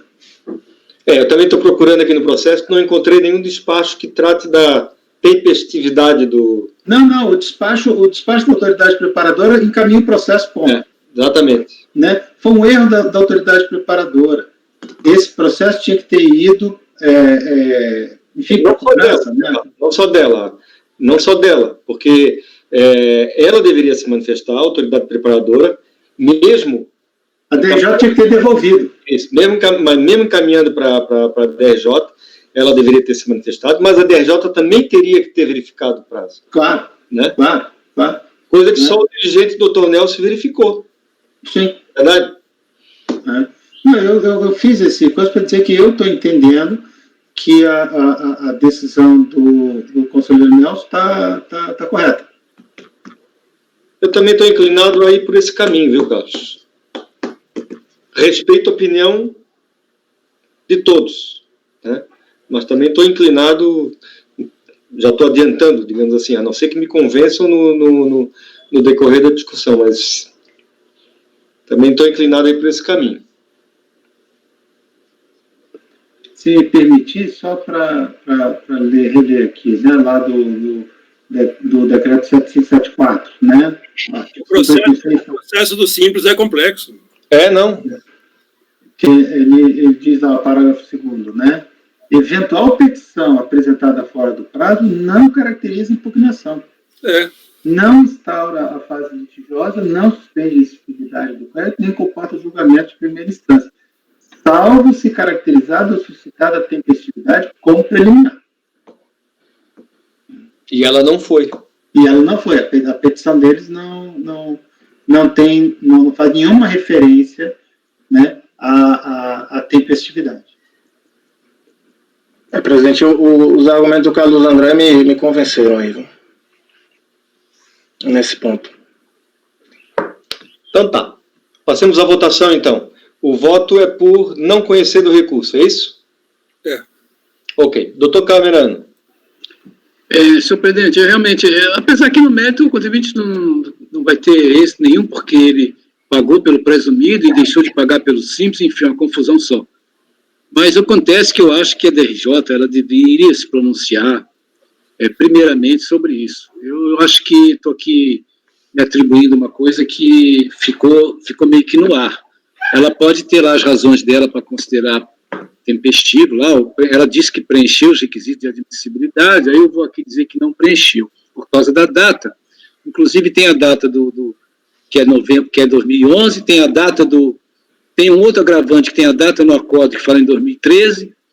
Então, quer dizer, eu particularmente, eu voltaria o processo para a DRJ se pronunciar sobre a questão da tempestividade ou não, que aparentemente, ou, né, com quase certeza, parece existir nos autos, mas eu acho que se ela se pronunciar que realmente foi tempestiva, ela vai retornar esse processo para nós. Aí nós vamos anular a decisão dela e para que ela volte para lá para ela fazer a decisão da intempestividade. É assim que eu penso. Se eu puder, Camerano, eu também concordo que a DJ deveria se manifestar, né? E fez errado. Mas eu no CAF, tá? Mas é isso. Mas lá no início ela acabou se manifestando. Ela falou, os pressupostos estão aí. Foi um erro da decisão, sem dúvida. Para mim, essa decisão tem um vício de nulidade. Entretanto, o argumento que o Carlos André trouxe é bastante relevante. Não houve nenhum questionamento preliminar de tempestividade na manifestação de conformidade. Então, a gente não pode sequer tratar isso como manifestação de conformidade. Qual é o prejuízo que o contribuinte vai ter? Que vai anular essa decisão, vai voltar, a DRJ vai falar, olha, está intempestivo e ele não apresentou preliminar de nulidade, então não conheço. Então, não vai ter resultado prático, efeito útil do processo dessa decisão. Então, concordo que a decisão, nesse ponto aqui de não conhecer, é a mais... Mas ocorre que... mais acertada. Se a DRJ concluir pela intempestividade, ela vai abrir recurso para ele, não vai? Não conheceria, aí nesse caso não conheceria aí, ela não conheceria lá. Agora sim, se a DRJ reconhecer a intempestividade, ele não teria que anular a decisão. Então, exatamente. Ela vai não conhecer... É para anular a decisão dela. Sim. E ela fazer uma nova. Só que aí você vai dar oportunidade ao contribuinte de se insurgir contra a tempestividade, porque ele pode ter lá os motivos dele, que não foi aventado aqui, porque a DRJ não alegou intempestividade. Eu tava pensando da mesma forma que você, Camarano. Agora, de fato, o texto aqui do AIPAF, ele fala que no caso de intempestivo, não é impugnação, ponto. Salvo se você alegar em sede preliminar alguma coisa de tempestividade, ou seja, isso deveria ter sido alegado já na manifestação de conformidade, alguma preliminar da tempestividade, entendeu? Então, acho que com o texto legal seria... Ok. Doutor Camirano está abrindo a divergência, não é isso? Sim. Votando, no caso, pela nulidade de decisão da DRJ. Não. Para que ela volte e me informe por que ela considerou, por que ela entrou no mérito da situação, porque há indícios de forte intempestividade da manifestação. Gostaria que ela respondesse isso. Para a manifestação da DRJ acerca da tempestividade. Okay. Isso. Beleza. Doutor Daniel. Eu vou acompanhar o relator, presidente. Ok. Doutor Carlos. Eu voto com o relator. Doutora Luciana. Camerano, se não é pela nulidade da DRJ, você vai... Qual que é a determinação, então? Porque, assim, há fortes indícios, porque pode ser que não tenha havido intempestividade, há fortes indícios de intempestividade, né? Seria diligência, Camerano? Nós temos duas datas conflitantes aqui da ciência, duas datas. Tem uma data que está no relatório da DRJ, essa data, de 2013. Eu só queria saber que ela me respondesse por quê. Se há ou não intempestividade, porque há indício de que ocorreu intempestividade. Aí que eu quero que ela me responda. Eu não quero anular nada. Não quero anular nada. Nesse caso, seria uma resolução por diligência, sua proposta? Exatamente. Tá. Então, nesse termo de resolução, eu acompanho, então. Eu só queria saber qual era a deliberação. Tá, ok. Doutora Letícia. Com o relator, presidente. Doutor Marcelo. Com o relator também, presidente.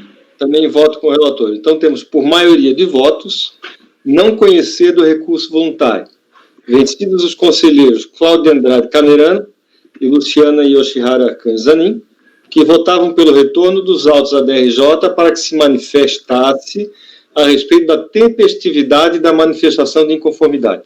Ok? É isso que eu... Presidente, me parece que, na verdade, você tem que colocar que foi vencida a proposta de diligência do conselheiro Camerano e Luciana, e aí depois eles têm que se manifestar vencida a diligência no mérito. Que aí, nesse caso, seria não conhecer, né? Tá. Tem razão. Doutor Camerano, no mérito, então. Senhor presidente, o senhor dá muito ouvido para o Daniel, mas enfim, eu vou responder. Então, tá, eu voto com... Nesse caso, eu voto com o relator. Tá bom. Doutora Luciana. Com o relator também, presidente. Então, reformulo para unanimidade de votos, não conhecer do recurso voluntário. Tá ok? Depois eu ajeito o restante aqui dos votos aqui. Bom, item 17, conselheira Letícia, comércio de Bar e Lanchonete Ferreira. Presidente, nesse caso também é um ADE de débitos, ele foi excluído por conta de débitos em aberto. E resignado, apresentou manifestação de inconformidade, alegando que a multa em questão foi impugnada, estando a matéria em discussão no processo administrativo. A delegacia de origem negou provimento à manifestação, tendo em vista que a impugnação à multa foi intempestiva, não havendo que se falar em suspensão de exigibilidade. Inconformada, a contribuinte apresentou recurso em que noticia a interposição de ação judicial na segunda vara de Joinville, contestando a multa aplicada. Eu fiquei até na dúvida, nesse caso aqui, se eu ia conhecer do recurso, porque ele copiou a inicial e a sentença do processo do judicial onde ele discute essa multa. Então, Aí, inclusive para os senhores, eu achei que a melhor solução seria essa. Eu tentei, inclusive, olhar o número do processo para eu ver se o processo estava em curso, se tinha alguma garantia, mas o número está ilegível e eu não consegui entrar no processo. Então, estou negando provimento, presidente, apesar de eventualmente não dar nem para conhecer do recurso. Porque... Mas tem alguma fundamentação no recurso, né? Ele fala assim, então, está suspenso, joga, né? Basicamente, o contribuinte não tem o que alegar e fica, enfim. Entendi. Muito Então bem. é isso, estou negando.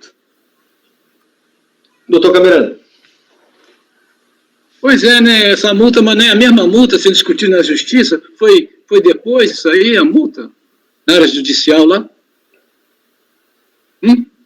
Estava desligado meu microfone. Ele discutiu a multa, tentou discutir administrativamente, só que foi intempestivo. Aí ele foi para o judicial, e aí, a hora que ele fez o recurso, ele copiou a peça do recurso, a inicial, a sentença, que é desfavorável a ele, mas eu não consigo saber nem se é mandado de segurança, nem se é uma anulatória, se tem suspensão de exigibilidade, porque uma anulatória eventualmente teria o depósito do montante integral, mas eu não consegui absolutamente nada.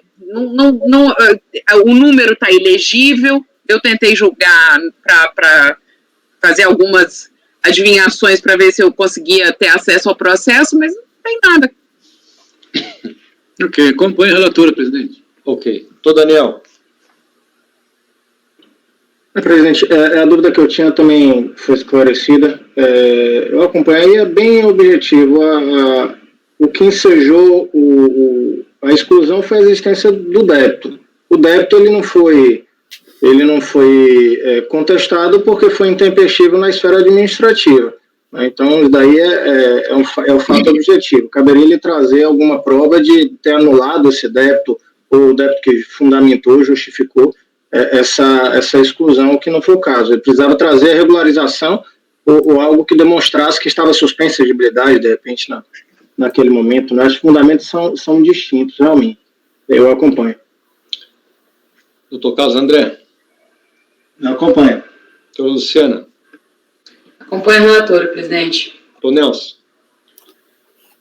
Acompanho também. Doutor Marcelo. Também, presidente. Também acompanho. Temos, então, por unanimidade de votos, negar provimento ao recurso. Ok. Item 18. JuVV Serviços Administrativos Limitada, da minha relatoria. Vamos lá. Essa JuVV, eu vou ser bem rápido, tá? Mesmo porque estou aplicando a súmula 134, tá? Vamos direto lá no voto, por favor. Então, ela foi excluída do Simples Nacional, motivada que foi pela identificação por parte da Delegacia da Receita Federal de Curitiba, da prática de atividade vedada, conforme disposto no inciso 13 do artigo 9º da Lei 9.317. Percebe-se da leitura dos referidos documentos, representação e despacho decisório, que a decisão pela exclusão do Simples foi tomada considerando tão somente o conteúdo do contrato social da contribuinte, que prevê, em sua cláusula terceira, que o objeto social da empresa seria de loja de variedades, academia de musculação e artes marciais. Então, por conta dessa academia de musculação e artes marciais, ela foi excluída do Simples pela delegacia, tá? Só pela análise do contrato social. Portanto, a decisão tomada no sentido de excluir a recorrente do Simples prescindiu de qualquer elemento de prova de que a recorrente efetivamente desenvolvia atividade de academia de musculação e artes marciais, preferindo se ater única e exclusivamente ao teor do contrato social. Portanto, no caso, deve ser aplicada a súmula 134 do CARF, e aqui eu estou colocando no penúltimo parágrafo aquilo que a gente já vem decidindo, que, em que pese a súmula tratada de Simples Federal, não vejo razão para decidir de forma diversa em relação ao Simples Nacional. Afinal, a interpretação da norma de regência há de se privilegiar a interpretação que promova a inclusão das micro e pequenas empresas no regime simplificado e favorecido previsto constitucionalmente. Eu copiei, deveria ter dado a fonte, mas não sei se foi de um voto do conselheiro Carlos André, do conselheiro Daniel ou do conselheiro Cameran. Ou foi um misto dos três aqui, tá? Tá bom? Talvez por isso eu não tenha referenciado, mas enfim. O conhecimento é coletivo, presidente. Então, estou aplicando o princípio do colegiado aqui, não é verdade? Assim, voto por dar provimento ao recurso voluntário para cancelar o declaratório executivo da DRF Curitiba, número 108, de 22 de maio de 2007, e determinar a reinclusão da contribuinte no Simples, com efeitos a partir de 1º de junho de 2004. Tá bom? Alguém tem alguma dúvida? Doutor Camerano. Acompanho o relator, presidente. Doutor Daniel. Com o relator, presidente. Doutor Carlos. Com o relator. Doutora Luciana. Acompanho o relator, presidente. Doutor Nelson. Presidente, acompanho o relator. Doutora Letícia. Acompanho o relator. Doutor Marcelo. Acompanho, presidente. Então, temos por unanimidade de votos, dar provimento ao recurso voluntário. E aí depois eu complemento o número do ato declaratório, etc. e tal. Ok? Item 19, então. Conselheira Letícia, J.R. Alves. Também é a DE de exclusão do Simples. O termo de indeferimento, mentira. É indeferimento de opção do Simples Nacional, relativo ao ano calendário de 2017, que impediu a opção da interessada em face da existência de débitos. O termo de indeferimento lista como impedimentos a opção de 14 débitos inscritos em dívida ativa da Fazenda Nacional, referente a COFINS, Contribuição Social, IRPJ, Simples e INSS. O manifestante apresentou seu pedido de inclusão no Simples em 2 de fevereiro de 2017, no qual alega que a empresa conceder as em cobrança no momento da opção pelo Simples, petição em anexo, explica e comprova que os débitos estão sendo discutidos na Justiça Federal e na Procuradoria Geral da Fazenda Nacional. Junto ao pedido de inclusão citado acima, a empresa J.R. Alves anexou detalhamentos de sua defesa nos seguintes termos. Transcreve um trecho destacando: a hora requerente recebeu o relatório de pendência junto à Procuradoria da Fazenda Nacional relativo aos débitos inscritos em dívida ativa da União, cuja exigibilidade não está suspensa, situação esta que impediria a opção pelo Simples Nacional. Deste modo, salienta-se que os referidos débitos se encontram em discussão, recurso tanto no âmbito judicial quanto no âmbito administrativo. Nesse sentido, esclarece que recursos ainda não foram julgados pela Justiça nem pela Procuradoria, os quais discutem a prescrição dos créditos tributários no âmbito judicial, nos termos do artigo 156, inciso 5º e artigo 151, inciso 3º do CTN. Analisou-se a documentação juntada, foi realizada diligência e os débitos inscritos em dívida ativa pendentes na Procuradoria estão em discussão e não foram julgados pelo juiz responsável, devendo ser suspensa a exigibilidade. Enfim, é essa a informação. A delegacia falou, olha, você tem que comprovar se está efetivamente suspenso de acordo com o artigo 151 do CTN. E aí ela fez simplesmente um recurso falando que os débitos estão prescritos. E não comprovou essa suspensão da exigibilidade de acordo com o artigo 151. Então, não tem outra alternativa, passando já ao voto, a não ser negar provimento ao recurso da contribuinte, porque a delegacia foi clara que ela precisava de fazer essa comprovação e a comprovação não foi feita. Ok. É como voto, né, provimento. Ok. Doutor Camerano. Acompanho a relatora, presidente. Doutor Daniel. Presidente, eu acompanho. Se eu puder só fazer uma sugestão à relatora, eu acho que vale a pena, conselheira, citar aí a documentação que ele trouxe como comprovação do questionamento judicial, porque, na verdade, ele trouxe exceções de presecutividade nas execuções fiscais, que não tem o condão de suspender exigibilidade, né? Então, isso daí mata a alegação dele de suspensão. E o pedido de revisão que ele apresentou também, depois, também não tem efeito suspensivo, né? Então, acho que valeria a pena, porque, de fato, ele trouxe documentação, ele está questionando isso judicialmente, mas sem suspensão de exigibilidade, entendeu? Ok. A exceção da pré-executividade é para anular o processo. A exceção de pré-executividade, ela é considerada como uma simples petição nos autos, que não está dentro do rito processual, que ela pode ser acatada ou não. Inclusive, numa exceção de pré-executividade, você poderia ter até um pedido de suspensão da exigibilidade do crédito se houvesse algum vício na CDA. Mas não foi o caso, o contribuinte nem pediu a suspensão da exigibilidade. Então, assim, não tem muito o que falar, né? Ok.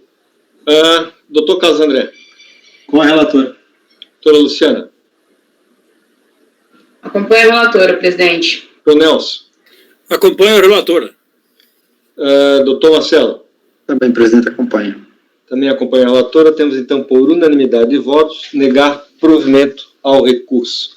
Eu vou pedir para o Alberto interromper a gravação, viu, apoio? Porque já estamos chegando às 18 horas, você vai ter que sair daqui a pouco, tá? A gente vai continuar, temos 2 processos para julgar ainda, tá? Mas aí a gente libera o apoio e iniciamos a gravação para complementar a sessão dessa tarde, tá ok? Alberto, por favor, você pode interromper a gravação?